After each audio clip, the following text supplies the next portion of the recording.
Hey, good morning. Um, I just wanted to come on here for a moment. Um, I got something I wanted to say. And this may be radical to some, may be radical to some. It may make sense to some. Some people may think it's a load of crap, and I'm fine with all that. Everybody's entitled to their opinion. As a black man, this message is for my people. Um, in order to know your value, sometimes you have to do test runs. You have to take the access of yourself away from whatever it is that you're trying to either be a part of or to accomplish. And I think that we have got to a place where politics has taken our value and diminished it. And to me, politics is just like business. It's just like a relationship, a personal relationship. I'm saying, just like a contract where you're trying to negotiate your value in a company for your salary or your means of making money or whatever it may be. So I'm going to say this. I think we need to take a step back as a people in order to take steps forward. And when I say take a step back, I understand that our ancestors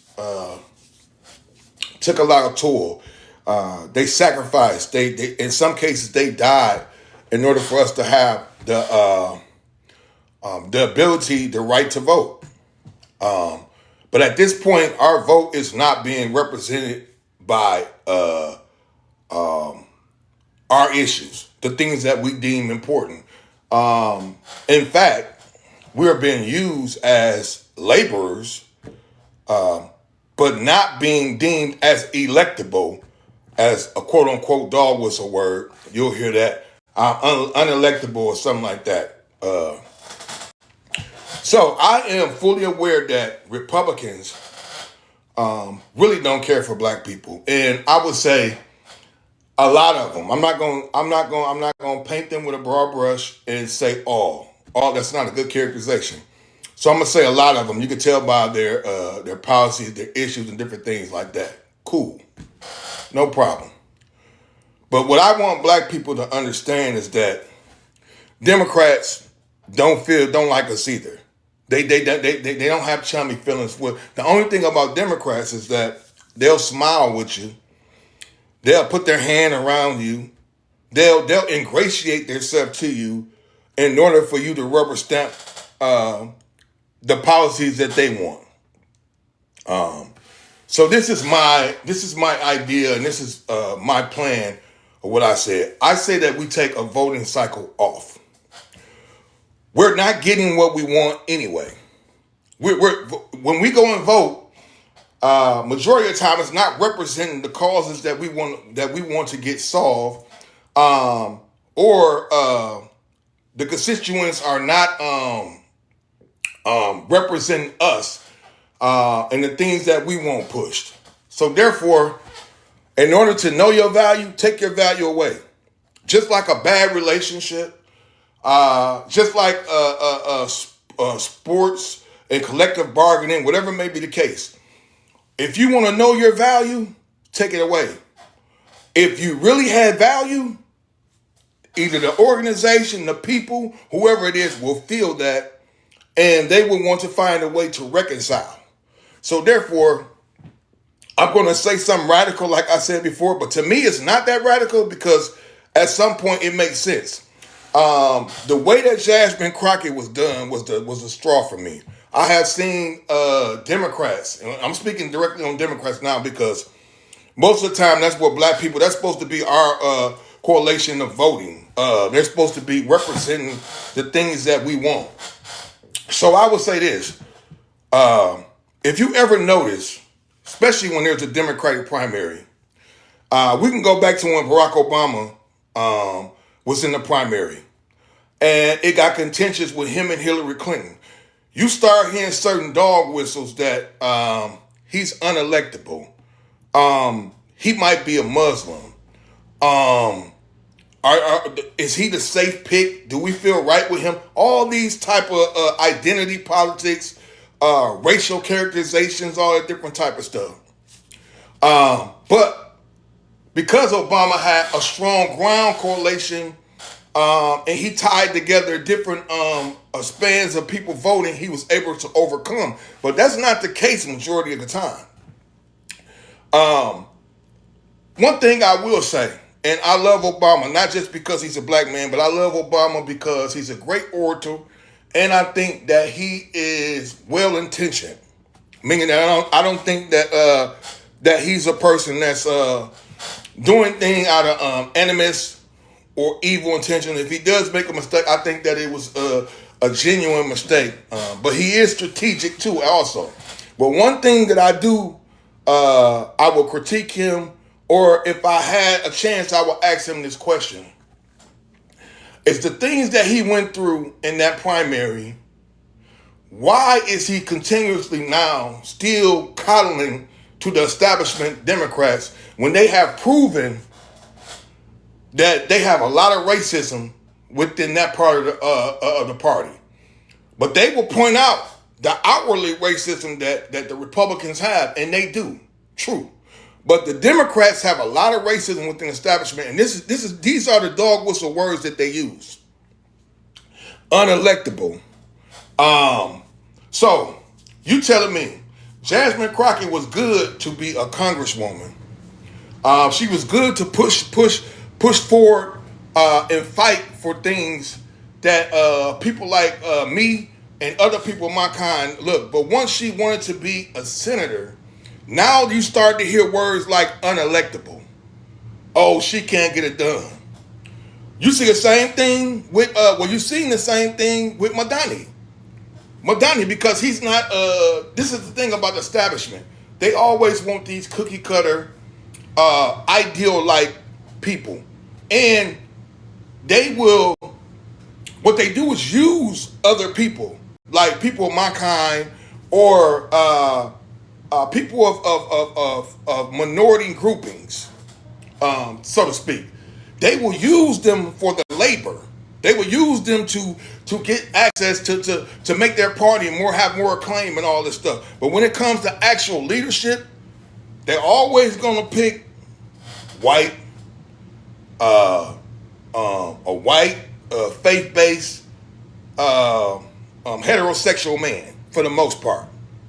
And the things I would say, now they're making all this buzz about James Tederico. I don't know if I'm saying his name. If I'm butchering his name, I apologize.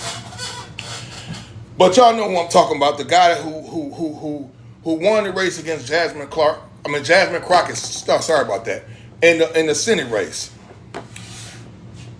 He's been represented by AIPAC. Now, people say, who is AIPAC? AIPAC is a foreign establishment that puts money into a lot of these legislative people's coffers. For instance, Hakeem Jeffries get money from AIPAC, and he's a black man. I don't agree with him though. Chuck Schumer, he gets money from AIPAC, and if you always also remember, Chuck Schumer was the one that they try to cover for him and say he had nothing to do with the health care as far as them folding what Democrats are known to do, which they will tell all of us that, oh, we're going to fight for you. We're going to do this. But when they get into those Senate and they taking all these money from the lobbyists and stuff, they fold like tits. They fold. They don't go in there and fight for people that they claiming that they're supposed to be representing. They fold. They take all these big payments from these foreign governments, or either the different rich people in like the lobbyists, the casino owners, the big tech owners, all this stuff. They give them all this money and stuff. And when people giving you money, they ain't giving you money for no reason. You guys to agree to do something for them. So how can you be taking money and these rich people putting money into your what's name, but you supposed to be representing the small people, the people that's trying to do better, that's trying to get better care for all, that's trying to get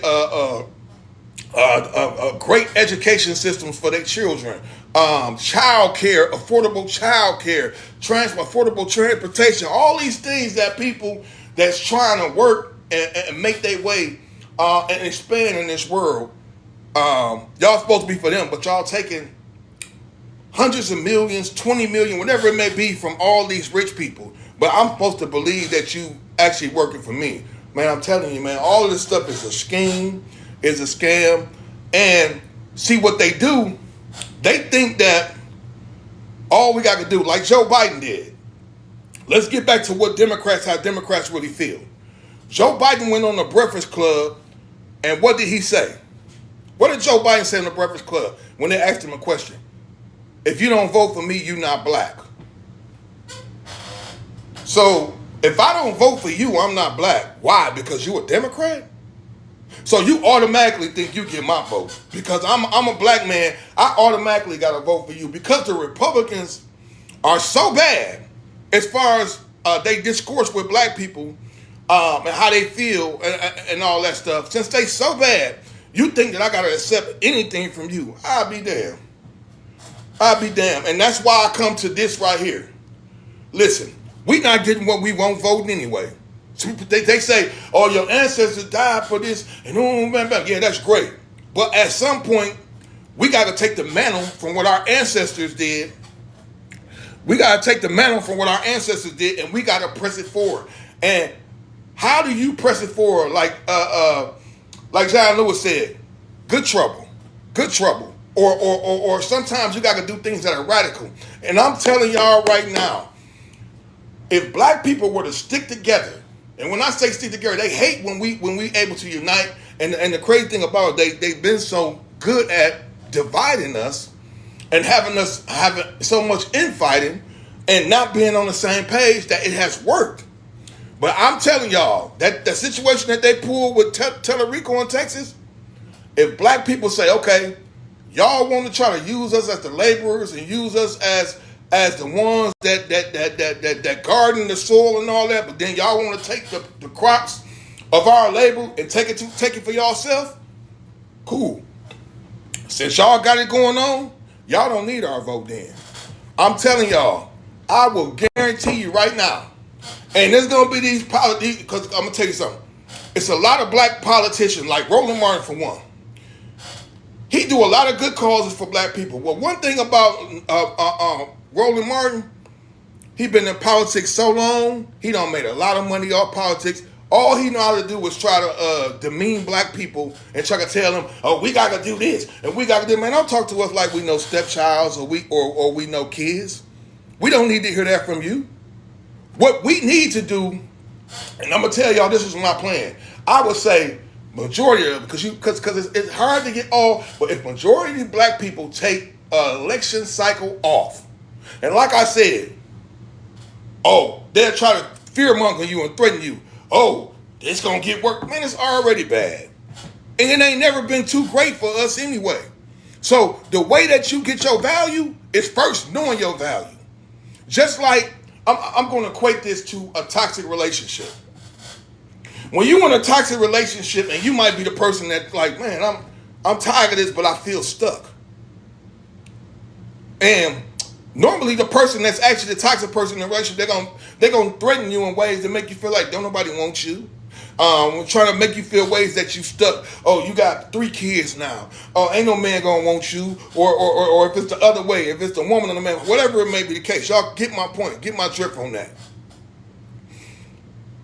When you do free yourself, and you actually free yourself and you be serious with it, you get your value returned. You see like, damn, I could have did this a long time ago. Or those type of things. It's the same thing with politics.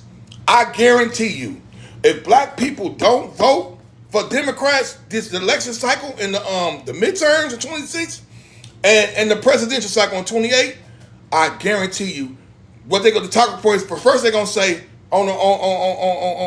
across the web and across on the political news shows, so they're gonna say, well, black people, they didn't come out to vote and all this. The next thing they're gonna do when they see that we serious, they got to come to the table.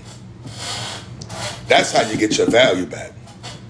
And the reason how I notice how you get your value back, because I guarantee you, if this ever become a thing where people start saying this, they're going to start refuting it by saying, oh, no, y'all crazy. Ooh, when you start hearing people say you crazy, or no, that's not going to work, or it's going to get real bad for y'all, man, it's already bad. It's already bad, man. The little people, the people that's what we already pay high expenses on everything. They up prices on groceries anytime. They up prices on fuel for your cars whenever they want to. The child care prices is up. Everything is hijacked. So I'm done with that. All that fear mongering, all that trying to tell me, oh, you got this. Listen, this is what you do. You sit out election cycle. You take a step back to take steps forward. And then while you're sitting out, you don't just sit out for no reason. You start, black people come together. We start building a coalition of things that we want pushed. And we become, as they would say in basketball, we become like Kevin Durant. We become a mercenary. So who gonna give us what we want? We are a voting block. We have value. Y'all not gonna just use us that we have to vote for you just because, oh, y'all the best of two evils. So we got two evils, so y'all at least the two evils. No. We want things that for affordability. We want to be able to get good paying jobs where the wages are up, for we can make a good living to support our kids. We want to be able to have work at jobs where we able to invest in properties, invest in businesses, whatever the case that we may want to do. That's what we want. We tired of y'all taking our tax dollars and funneling it into the rich people where they getting super rich. Y'all upping all the prices on us, and we got to keep on coming out of our pocket even when we don't have it. And the only way that you get a government to work for you, when you mean business, when you stand on business. And I guarantee you, and I'm going to say something else too. Just like we did where they said, why aren't the black people protesting like they was? Because when we was doing all that protesting, they was deeming us evil, saying that what we doing, are we causing ruckus, are we being ghetto? They use all these crazy terms. But when we took a step back, and now white people are protesting more, and now they getting killed. Oh, now y'all want to see, and the thing about it too, not just black people infighting. We also have this thing with Latinos for so long, like we fighting over crumbs. For what?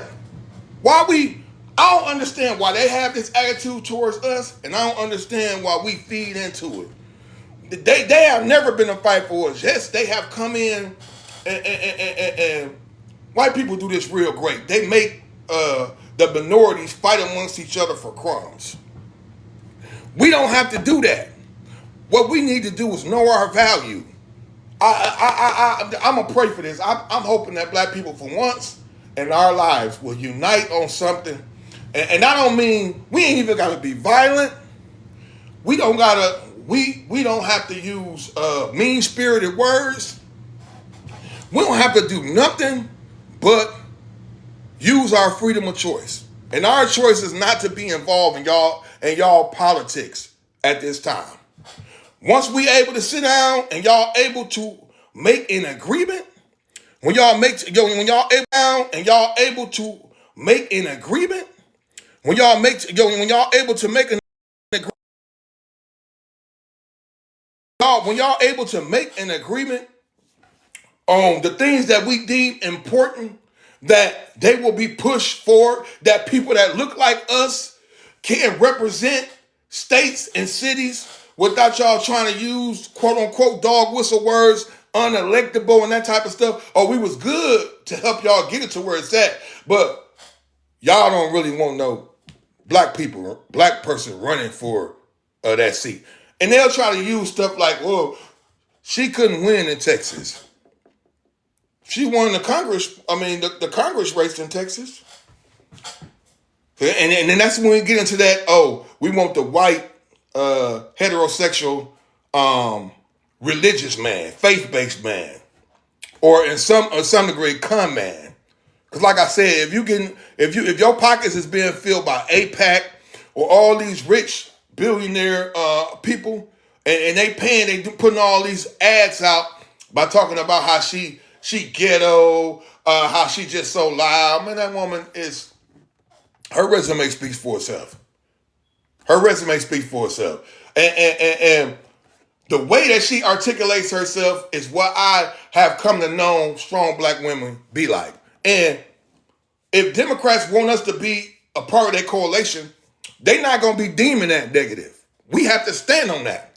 If y'all want us to be a part of y'all coalition, y'all have to be accepting. Y'all can't be giving us no backhand compliments by oh, it's cool to a certain point, then we got to give y'all this right here.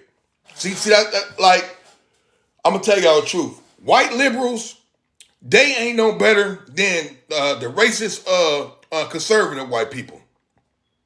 And like I said, I'm not talking about all. When I say something, I'm just speaking of the branches that are doing those type of things. So, like I said, this is what I believe. I believe it would be. I'm gonna go past. I believe. I know this will be effective because when they realize that they can't win these races without us, without our votes, without our pushing it forward, they're gonna have to respect us. And in order to respect us, that means that the things that we want to see represented from us will be pushed that way. And until we do that, they're going to keep using us, man. They're going to keep doing like Stacey Abrams. Democrats wouldn't win in Georgia like that. Stacey Abrams was in there building infrastructure in Georgia. She didn't reap the benefits because the Democrats didn't back her to be the governor like that.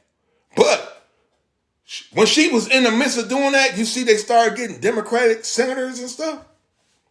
So it was the ripple effect of the things that she was doing, how she was canvassing, she was building infrastructure, how she was reaching out and doing type of things like that on the ground. That she didn't personally reap the benefits of it, but the seeds had came from the things that she was doing. And I'm tired of seeing them used, because to me it's just as racist as some of the things that Trump say outwardly. When you say somebody is unelectable, what does that mean? When you say what does that mean that they're unelectable? When she's already holding a elective office already. So, because she wanted to move up. So it's one of those type of things where, okay, it was cool right there, but to go up there, no, I don't like that. That's like one of those gentlemen, what they call those clubs, country club type things. Like, you good right there, but you can't go right there to that level. And we have seen that for years, man. That's what I'm saying. This stuff was going on before Obama. And that the thing that, like I said, I want to get back to that too, because I've been just rambling and ranting because I got so much stuff to say, and I'm trying to keep it copacetic. I'm trying to say everything I want to say at one time, and I need to just calm down. Let me get back to Obama. This is my problem with Obama. Like I said, I love Obama. I voted for Obama two times. Not just because he was black, because he was inspiring, because he's a great orator. And like I said, I think he's well-intentioned. I believe he's well-intentioned. But one thing that Obama has done that I do not like, and if I had a chance, I will ask him face-to-face, or if not face-to-face, on a podcast or whatever it may be. Why do you keep coddling to some of the things of the Democratic establishment when, and a lot of times, it demeans the very people that you represent, man? Like, for instance, he didn't, I'm going to tell you something. Obama didn't endorse Madani. You know why? Because Madani don't represent establishment Democrats, because they put establishment Democrats was against Madani, but he won anyway, overwhelmingly over in New York. But he did endorse, I think, the lady in New Jersey, or it was Virginia. So Spanberger or either, I can't think of her name right now. But anyway, they were close to moderate. More cookie cutter, more acceptable type of people that the Democrats usually try to get behind. What they don't realize is that they're cutting off, sections of the party. And the thing that they've been getting away with, because they've been able to do that and people have still supported them. So if I can disrespect you and treat you bad and you still gonna be with me, you still gonna love me, you still gonna support me, why would I change? Why would I change? There is no incentive to change. But if I tell you, you're doing all this, but you really do need me, or you really do want me, but you're just trying to act that way, and I tell you, you know what? I'm tired of the way you treat me. I'm going to let you just go ahead and move on with your life. I'm done with this. And be for real with it, man, that person will be messed up. And that's the same thing in politics. If black people stop rubber stamping Democrats, I guarantee you, we would get way more the things that we want. And right now, we ain't getting the things that we want. They give us this rhetoric. They give us this rhetoric that, we gonna do this and we gonna do that. But they always know that we gonna be there. It's like they always know that they can use these certain things. You gotta go out and vote now, or you don't want such and such to win. Why? Y'all ain't doing no better than them. Then y'all don't even fight. Right now, it's a 6-3 conservative lean in the Supreme Court. And Democrats will tell you that, Republicans was in power. Y'all let Obama appointed Merrick Garland about a year before I think he was going to get out of office. Y'all let them people stop y'all from getting Merrick Garland in. Then, if I'm not mistaken, I think it was Amy Coney Barrett. Trump didn't even he only had like 3 months, I think, left. And he got his Supreme Court justice. Because they fight for certain things. One thing I would say about them, even if I don't agree with a lot of stuff they do, they get it done. If it means changing the rules, whatever it means, they get it done. Democrats try to play this, we're fighting, but we're not fighting type of thing. And then they end up getting nothing done. And then coming back and saying the same old song and dance. Like, we'll get it done this time. Tired of the act. Tired of the games. Like I said, the only way to change is when you're being radical. And being radical to me is sitting out the election cycle for the midterms and the presidential. Now, when I say sitting out, I don't mean just, forget it. I mean, educate yourself over this time. Learn about some of these candidates. Learn about the laws and different parts of legislation that you want to be pushed, and the people that are more willing to do it and who's more willing not to do it.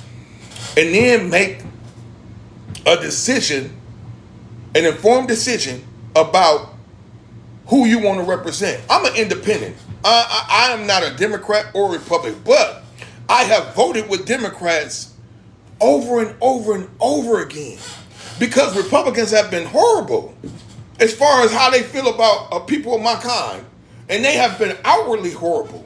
So, I mean, I can't just be like, oh, well, I'm going to, no, y'all outwardly horrible. Y'all not going to spit in my face and expect me to give y'all my vote. But I feel the same way about Democrats, too. If the only difference is Democrats will smile in your face, put their arm around you, have a conversation with you, a song and dance, but they really have similar intentions as the Republicans. Republicans are just outwardly, hey, we tired of the way the country looking. Y'all shouldn't be where we at. I mean, the same old lingo that it's always been. And like I said, I'm not speaking all. Because I know people like to say, oh, you said it all. No, I'm speaking the ones that actually do this. And they know who they are. I don't have to name drop or go into different segments of the party. They know. But I think it's time for a radical change. Like the people who fought, our ancestors who fought for us to have the right to vote, they had to go through tragic things. They had to do marches. They had to, in some stances they got killed, lost their lives and stuff like that. And I think us being radical has nothing to do with having to be violent. Nothing to do with being, like I said, mean-spirited. It's all about freedom of choice. And you can choose to vote or not. It's not, you don't have to vote. And I don't care how much fear-mongering they do, how much they tell you, well, you're going to let them win. What y'all do different? So if we let them win and they put policies that's bad, okay. I'm still going to get up every day and work a job. I'm still going to take care of my kids. I'm still going to do whatever it is I got to do. I'm still going to go put gas in my car. If I have to get another job, if I have to drive Uber, whatever it is I have to do to survive, I'm going to do that anyway. So, as far as you fear-mongering me, telling me I have to do something, I don't have to do a damn thing but stay black and die. That's all I got to do. And until you respect me, and respecting me is recognizing my value. Until you respect me, I will not be participating in your shenanigans. And I guarantee you, if that is done across the nation, in a major way, watch what I tell you. They're gonna start trying to find out what is it that y'all want. What is it again? Because y'all can't win elections without us. And until y'all respect the fact and respect our minds that y'all can't win elections without us, then we can start getting on the talking ground. Because it's going to be something that y'all going to have to give us. And I mean something that we can look at, and when we see legislation, be like, okay, that's something that we propose. And we finna get it. Can't get everything, but we got to start somewhere. We got to start somewhere with something. And like I said, love thyself first. Love God. Love thyself first.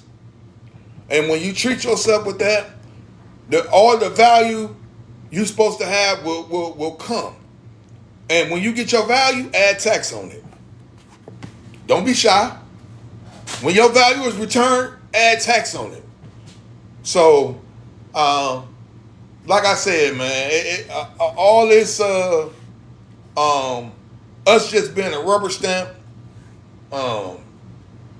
accepting anything, and these people telling us, and you got some black people too that be out there that's political pundits, figureheads, and they're going to try to demean you and tell you what you got to do. Oh, and that's not the way. Kiss my ass. You can't tell me what the hell to do. I'm not voting, and the only way that I'm voting, they're going to have to show me that they represent the things that I represent, that they're fighting for the causes that mean something to me. And until black people do that, we always going to be a laughing stock. We always going to be treated in a way of disrespect. We always going to be demeaned. We always going to be played game like the political game that they played about Dallas County, how they told people, oh, go vote here. They had changed the rule and they said, oh no, they kept giving them misinformation. And it's not the fact that, oh, the votes would have mattered and Jasmine would have won. That's not even a fact. It's just the games and the gamemanship that they play. Because they don't respect us. And it wasn't just the Republicans doing that. It was also the Democrats that was doing that. And I'm just tired of them. I'm telling you, that's where I'm coming from. I'm going to start voting for candidates. The people I look at and I'm like, okay, I support that, boom, bam, bam, bam. But as far as parties, getting behind parties, rubber stamping my vote just because you're a Democrat, that's out the door. That's over with. And like I said, if we want to be valued, if we want our voices heard, that's all you got to do. It's in the power of the ballot. You ain't got to fight with nobody. You ain't got to argue with nobody. None of that. Okay. Y'all don't feel as though that we valuable. Y'all don't feel as though that we should be able to represent y'all in these races and have people that look like us have a chance to be elected. Okay, then y'all got it. Go ahead. Go out there and win that race. And when they fall flat on their face because they can't win, that's how you get your value. That's how you get your value. But that's all I came on here to say.